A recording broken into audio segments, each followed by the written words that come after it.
Have you ever asked this question that why I'm not becoming rich?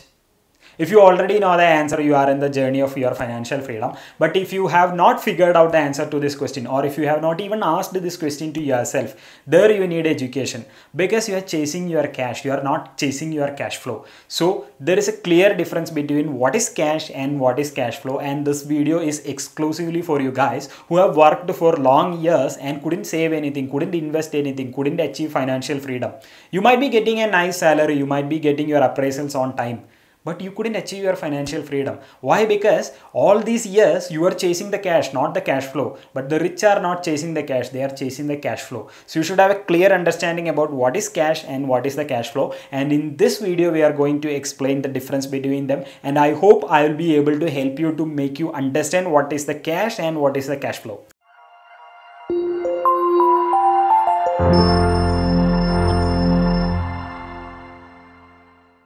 The content of this video is inspired from the great book Rich Dad Poor Dad by Robert Kiyosaki. If you haven't already read that book in your lifetime, I feel very sorry about you, because that is one of the must-read book in personal finance. So you can easily get it from Amazon, or you can subscribe to Amazon Audible. So if you want that link, I have provided it in the video description. You can buy that book for the price of a chicken biryani. If you're a person like me who wants to enjoy the book like stories, you can even subscribe for Amazon Audible service. This is a very nice service, and you can enjoy the book just like stories, whether you are traveling, whether you are doing something else. If you're really interested to enjoy the book like that, you can subscribe to that service. Not going to cost more than 200 rupees a month.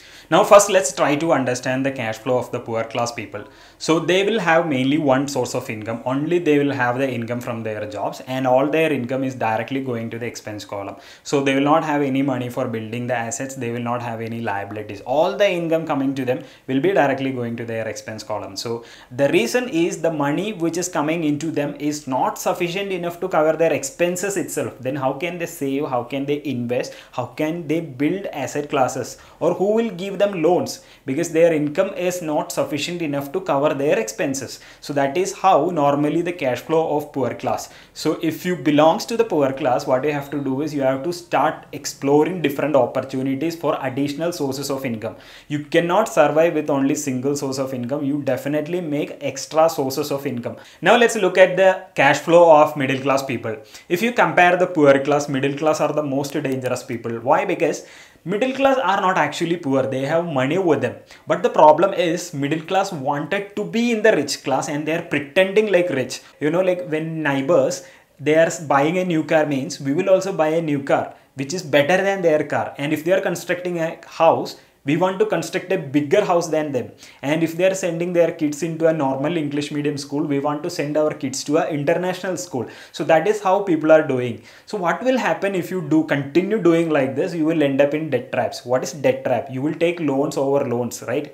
So like you need a car loan, you need a house loan, you need education loans, like that. You will take loans one by one, and finally you will end up in a position where you cannot repay your loans.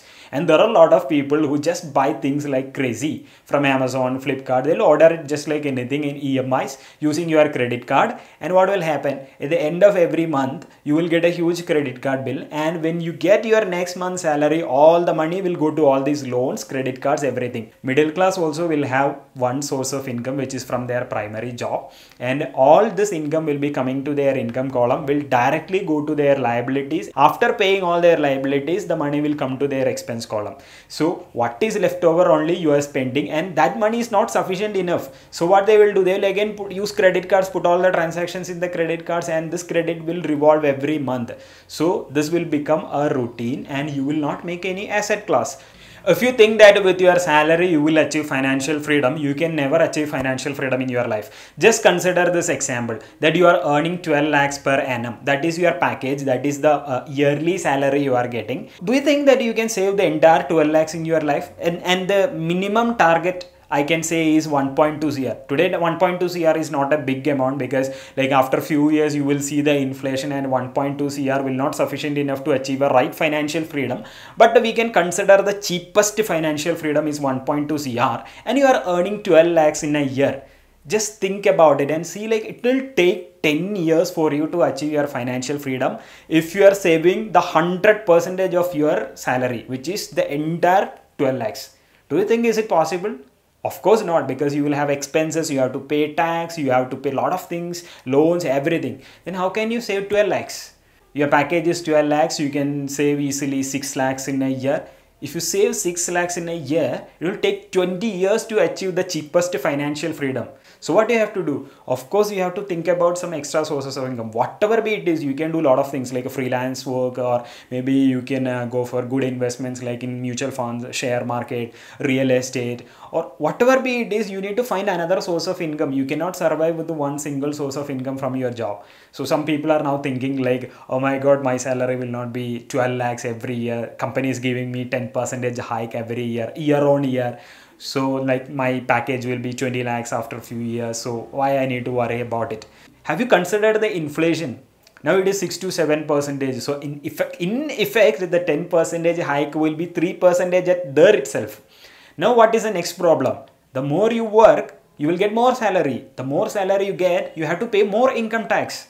Your tax slabs are changing, right? So if you get 20 lakhs per annum, you have to pay more tax. There is no big difference in that. So what will happen? If you work continuously, if you work hard, if you are in a good paying job, that's not going to make you financially free, because of the single reason that you have to pay more taxes to the government. You will have more liabilities on you, and you cannot save money just like that to achieve your financial freedom. You should have different passive income sources with you.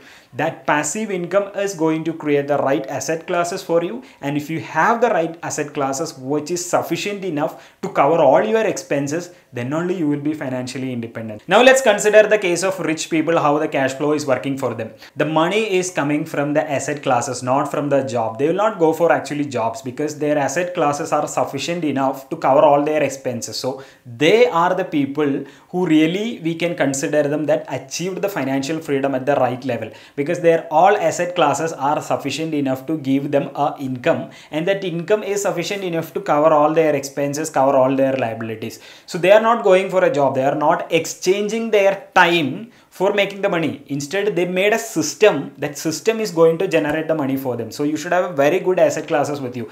Let it be any asset class. It can be stock market, it can be mutual fund, it can be real estate, it can be even your bank deposit, or whatever be your asset class. That asset classes or the multiple sources of income should be sufficient enough to cover all your expenses, and rest of the money will go to their loans or liabilities. They will also have liabilities, but don't think that their liabilities are like the middle class liabilities. Rich are having a lot of money with them, right? But then why they are going for loans? Like us, for buying a car, do they need a loan? Of course, they will not go for bad loans. They will only go for good loans. So what is good loan? Good loan is like the loans which will add any value addition to your asset class. Those are considered good loans. So they will only go for mortgage loans, because if they invest in real estate, they know that even if they are taking a loan, that real estate property is going to add some cash flow into their income column. So they will go for that. They will not go for a loan to buy a car. They will not go for a loan to buy a property where they want to spend their own time. So they will not do that, because they don't need it really, because that will not add any value addition to their asset class. So if you spend your money, just think whether it will add any value addition, or will that money going to make any cash flow in your system. If it is not going to make any cash flow in your system, then why you need to spend that much of money, or why you need to take that much bigger loans and be in the debt trap for years and years till your retirement. So don't do that. That is how the rich is different from the middle class and the poor class.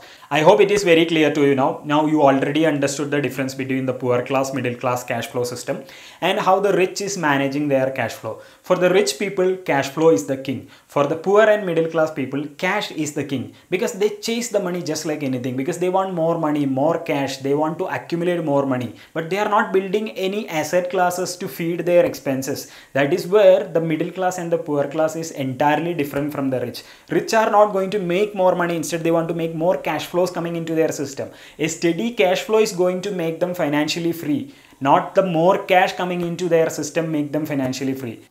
Definitely this question will come to your mind, that what all are the different asset classes these rich people are investing, or as a beginner, what all are the asset classes that I can invest in my financial freedom journey.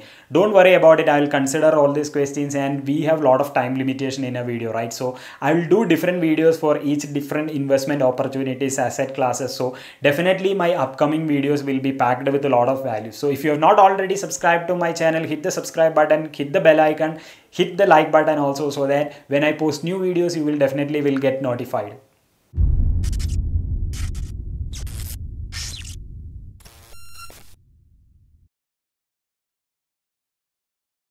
So let's try to understand the cash flow of poor class people. They will have only one single source of income coming in, and